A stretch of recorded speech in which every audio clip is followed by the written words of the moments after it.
Hello out there. It's been quite a time since my last nearly English spoken video was produced. So let's begin with an old topic.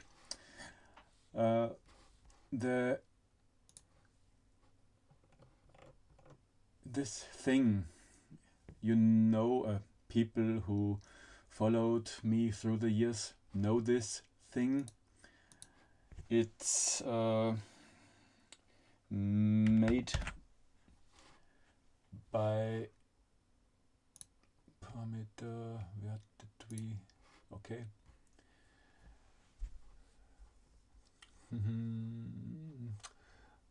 It's made by architect Esteban Ramos about 2013 or so, but it was the foundation of a really interesting journey for making things which follow these points and dots as you wish it. And it opened a wide variety of possibilities for all things of following point parts. So recently I thought about it, an old idea, and it took me quite a time to figure out. This thing I made before Archicad made his new stair functionality also some years ago, which shows the angle adjustment for such stairs before Archicad made it with its own. So that this was quite sophisticated. You could get the wall heights display and so on. And another one which was interesting for me now in this case was this one, where I got a solution for looking for exact same distances of a polygon, don't matter which form. So if you find this point here, I don't find it anymore, here it is, and I pull it over, it divides the curve into the nearly exact same distances, although it's a normal hyperbole.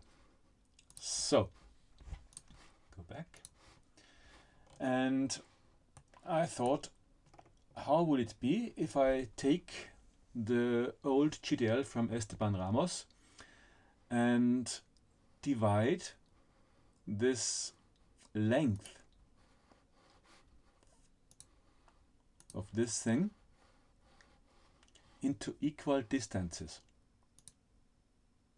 You see what's happening?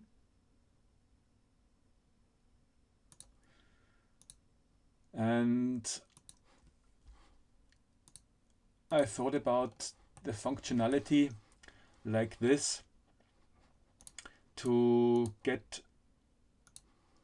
through the angle changes of this quarter angle stair.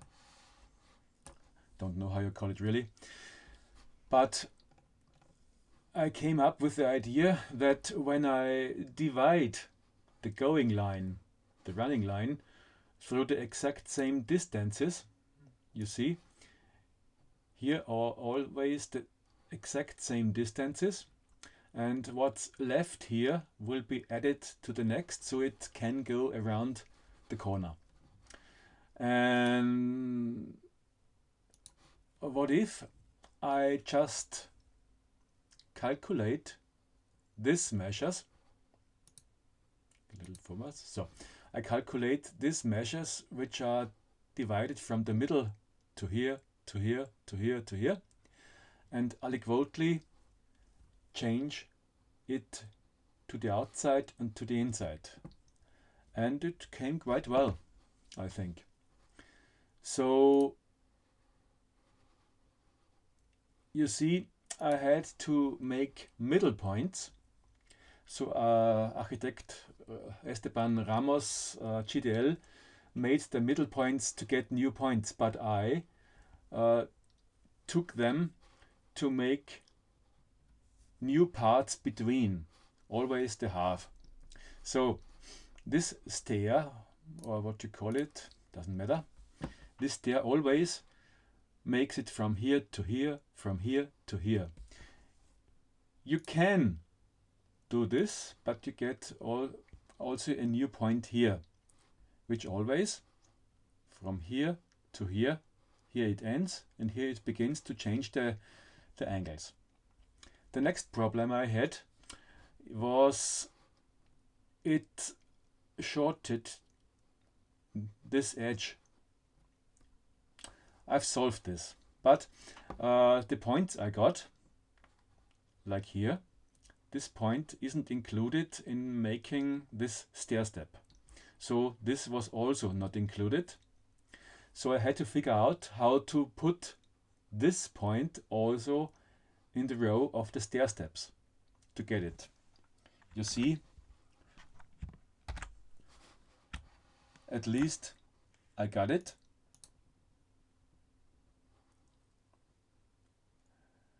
I didn't make any error corrections, so you see, if you make too sharp angles, you get results you would not expect, but that was not the case of this. It's just a study about if it's possible to make something like this.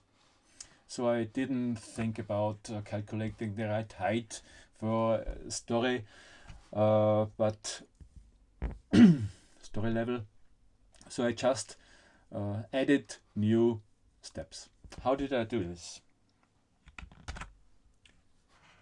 So let's have a look. In the master script of Esteban Ramos, I didn't change anything. That's all he had done. Then what I did, I just do this all the time. In the master script, or mostly, I jump through the whole code to the end, to here, so that all ingredients after this are little scripts that I can use in the other scripts too. So first it jumps to Esteban Ramos code, and then I do some dims for the new points, and that's it basically. So let's have a look in the 2D script. Also here I just do some tries everywhere. I just try to get it from the 3D what I've made there, and can switch it to make it or not with this here. And here's Esteban Ramos attempt, and that's all. So then I make my functions. Here's the end of the script, and here it jumps to the functions. Here I made it so that everyone could read where he could find the script. This is in the master script, as I told you before. Master script, master script, master script, master script, and that's in the 2D script. Das heißt, Anfangsbreiten means the width of the stairs left and right from the going line. Just this. Then how you can test if it's an edge or not. Then it goes to the halving of the segments. It's in the master script. I should take this halving of the segments. It just adds the middle points in a new parameter. Go back. Then when I have doubled the segments in this, I have to double my variables for this, and then I go to the parallel line segments, this one and this one.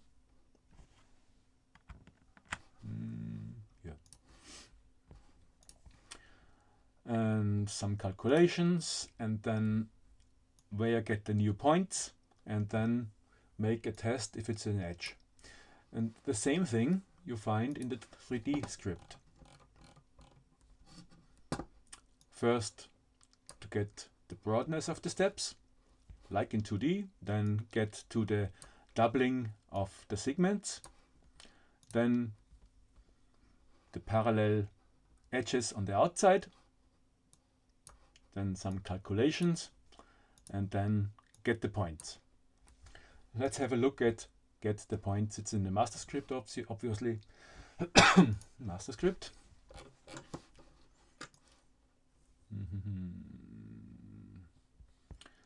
This is the calculation of the parallel edge points.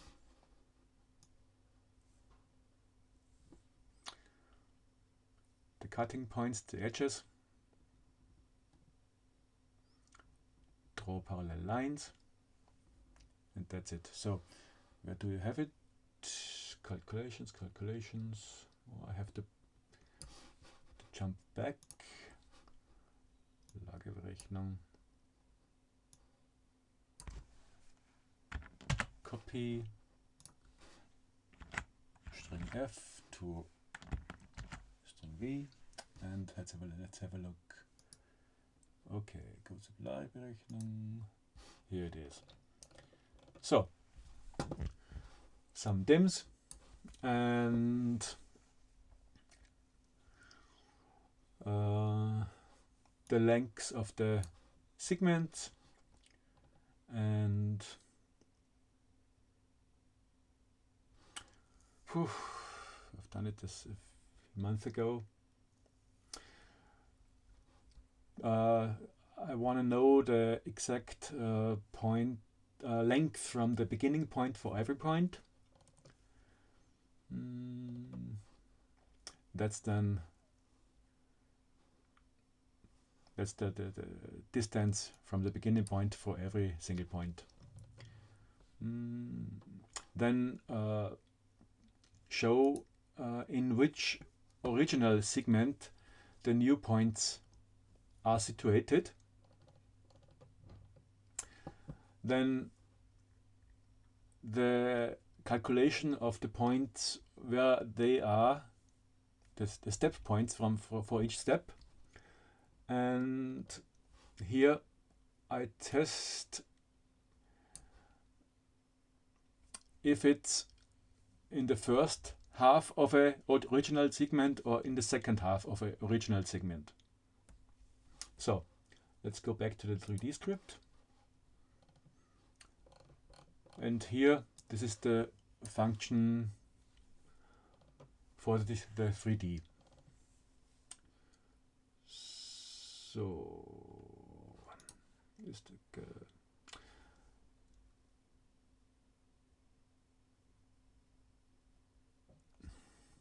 that's an attempt to look if it's where the segment changes. If the point is on the end of a segment, if you think so. So, if it's an edge, then make a step with 7 points. Let's have a look.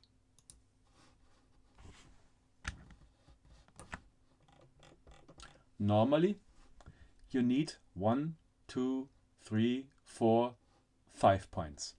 But if it's exactly on an edge, you need 7. 1, 2, 3, 4, 5, 6, 7 points. That's the difference. Normal steps, edge steps.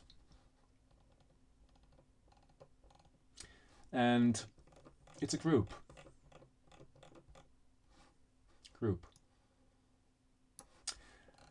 And I do it with mass, so you get a volume like this. Freiflächenwerkzeug, I don't know how you call it in English. So you have to do the same thing once again, and at the end you have to subgroup and group all of these things to get an exact 3D representation of this stair. That's the whole of it. That's all of it. Nothing more, nothing left. So it's just the foundation for a function like this, so you can alter it in any way you want. So let's jump it. Doesn't matter, just doesn't make it very well in this way, but it has obviously some advantages over the, okay, let's make it,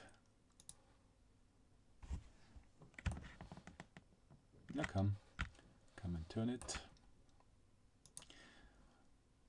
What you obviously can do with this kind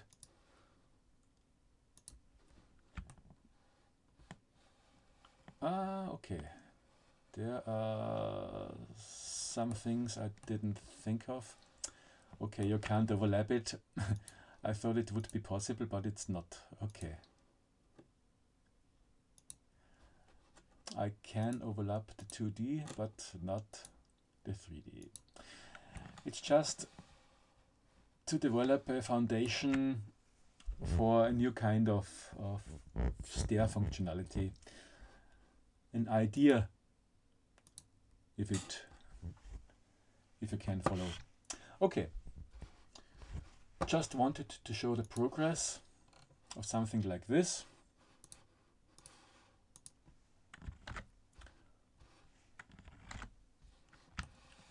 Doesn't matter what you can do with it, and maybe it leads to a more open functionality for stairs. Who knows? Have a nice day and greetings from Austria, from Salzburg. And Happy New Year to you all.